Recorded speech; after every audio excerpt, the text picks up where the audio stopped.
Good morning, students. Here, Mrs. Neelam Jain from SKM Public Schools. Students, I'm going to teach you chapter number 10 of history, that is 18th century political formations. In my previous videos, I have taught you about this, the crisis of the empire and the later Mughals. And it was divided into two parts, Nadir Shah attacks in Delhi and then emergence of new states like Hyderabad, Awadh and Bengal. Then you have also learned about the old Mughal provinces. Old Mughal provinces were Hyderabad, Awadh, Bengal and Watan Jagirs of the Rajput.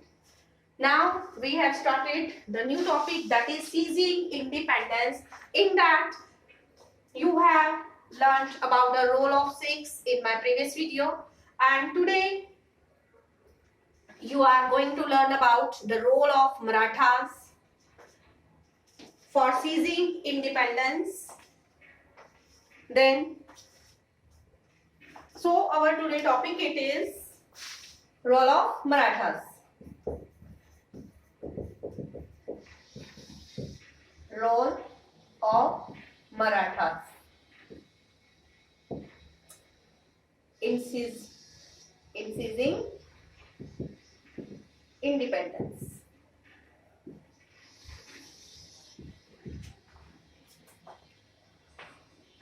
So yesterday you have learned about role of Sikhs.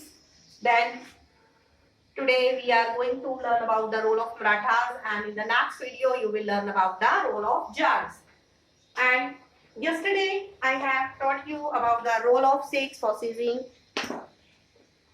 what? Independence. What you have learned in the previous video about the Sikhs. I have taught you about the Khalsa. Khalsa, it is the political wing of Sikhs and it consists of warriors. And about Sikhs, several battles were fought by Guru Gobind Singh Ji against the Rajput and Mughal rulers.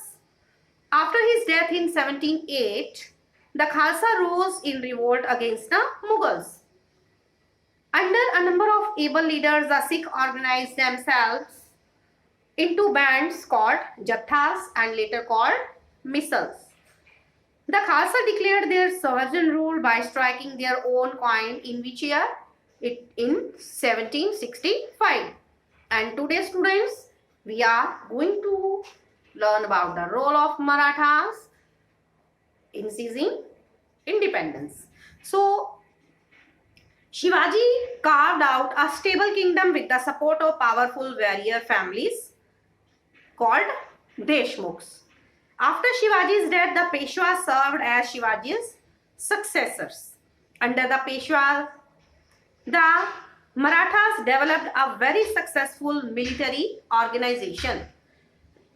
The Maratha king was recognized as the overlord of the Deccan Peninsula. New trade route emerged within the areas controlled by the Maratha. And you know about the peninsula. What is peninsula? Yes, a mass of land surrounded by yes, water bodies from the three sides.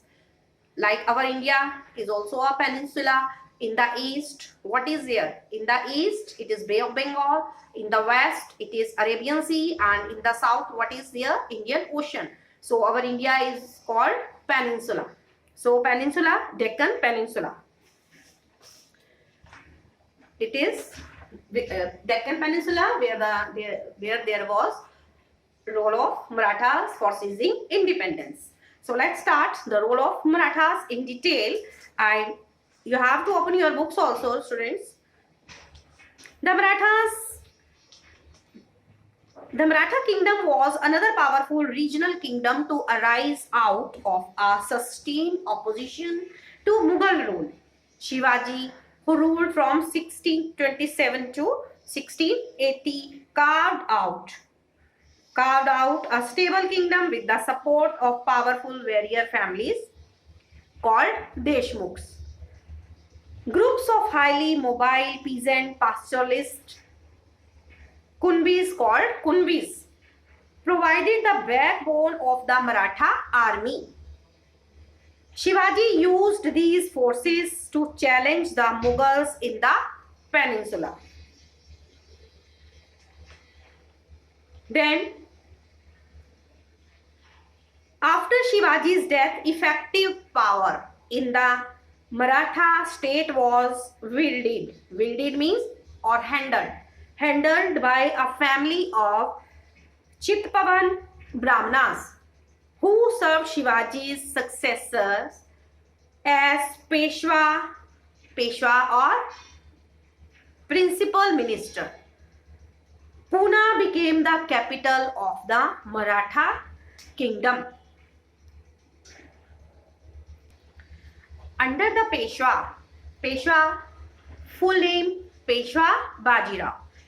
Yes, Bajirao, first also known as Bajirao, was the son of Peshwa Balaji Vishwanath.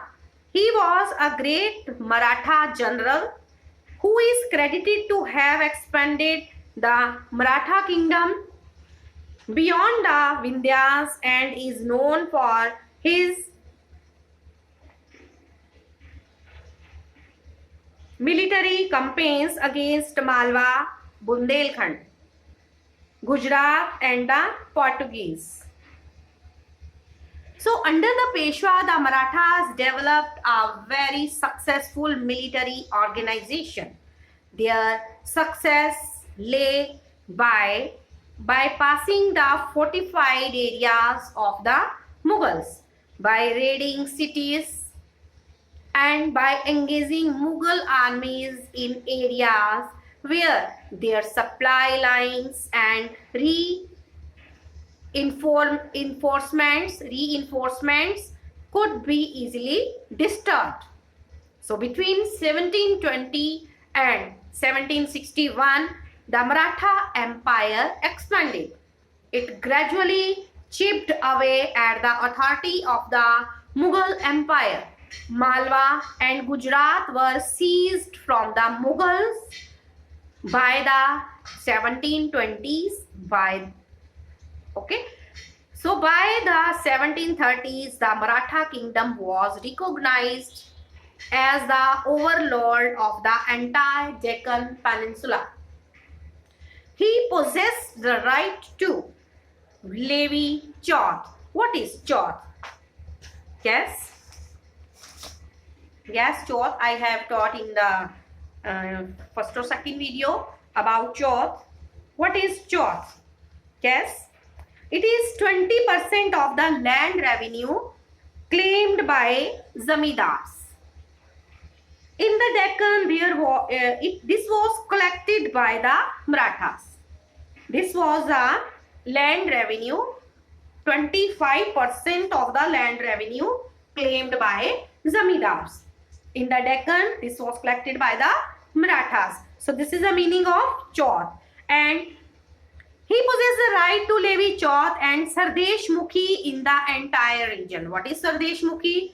Yes, Sardesh Mukhi means 9 to 10% of the land revenue paid to the head revenue collector in the Deccan. So this is called Sardesh Mukhi, means 9 to 10% of the land revenue paid to the head revenue collector in the Deccan. So this is the meaning of Sardesh Mukhi.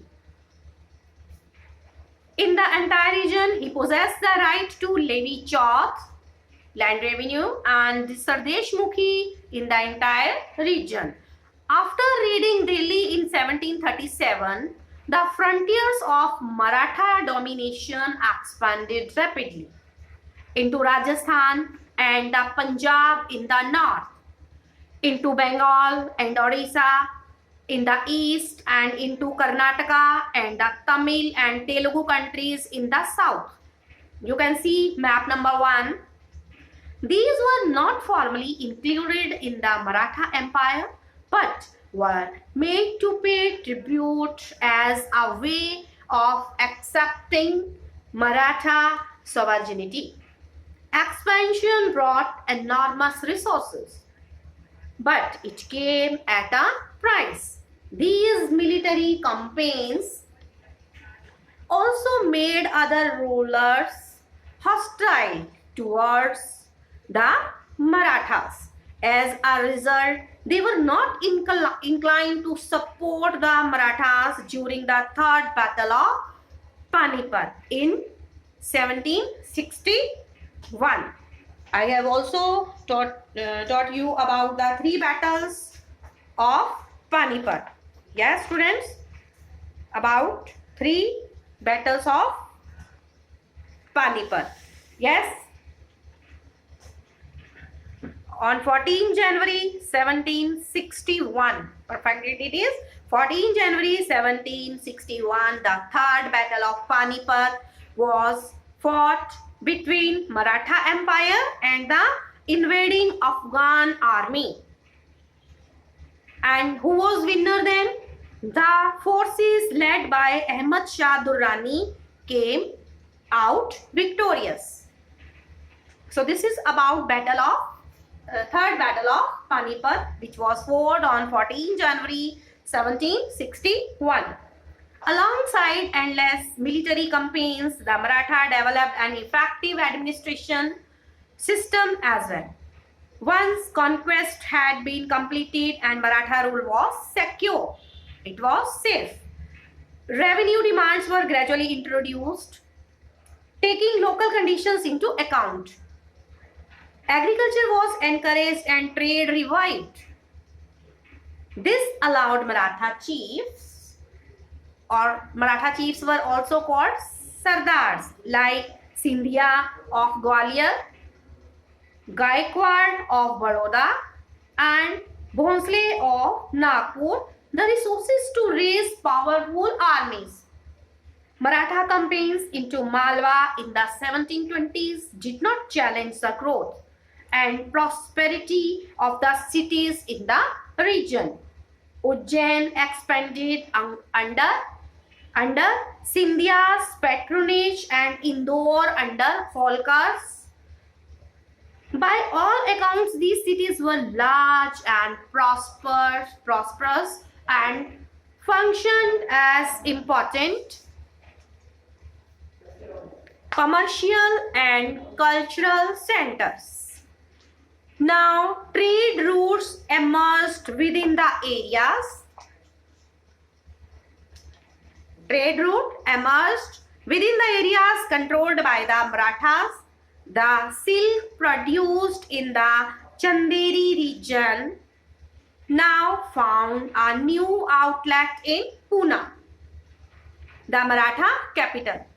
Yes, Maratha capital was Pune at that time. Burhanpur, which had earlier participated in the trade between Agra and Surat, now expanded its hinterland to include Pune and Nagpur in the south and Lucknow and Allahabad in the east. So this is about the role of Marathas for seizing independence. And students, in the next video, you will learn about the role of Jats. And then this chapter will be completed. So, what you have learned today about Marathas? Yes, Marathas role. Shivaji carved out a stable kingdom with the support of powerful warrior families called Deshmukhs. After Shivaji's death, the Peshwa served the Shivaji's successors. Under the Peshwas, the Marathas developed a very successful military organization. The Maratha king was recognized as the overlord of the Deccan Peninsula. New trade routes emerged within the area controlled by the Marathas. Then in the next video, you will be learning about Jats. The Jats consolidated their power in the late 17th and 18th centuries. Churaman acquired control over territories situated to the west of the city of Delhi. By the 1680s, they had begun dominating the region between the two imperial cities of Delhi and Agra. The Jats were prosperous agriculturists. Towns like Panipat and Ballabgarh were important trading centers at the time of, yes, when they were Jats here. Why? Yes, at the time of seizing independence. And students, some more about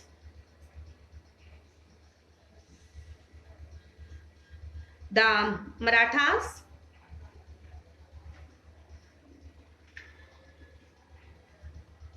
The non-military achievements of Maratha. Yes, military achievements you have learned about. Now about non-military achievements of the Maratha were कि Maratha developed an effective administration system. They developed very effective administrative system. Once conquest had been determined and Maratha rule was secure, revenue demands were gradually introduced, taking local conditions into account. Agriculture was encouraged and trade was revived. Maratha military campaigns in Malwa did not hamper the growth and prosperity of the cities in the region. Ujjain expanded under Scindia's patronage and Indore under Holkar's. Okay, whatever is taught, you will also read from your NCERT book. Okay, students? And till then, stay alert, stay healthy, and mask yourself. Take proper care. Thank you, students. Thank you. God bless you.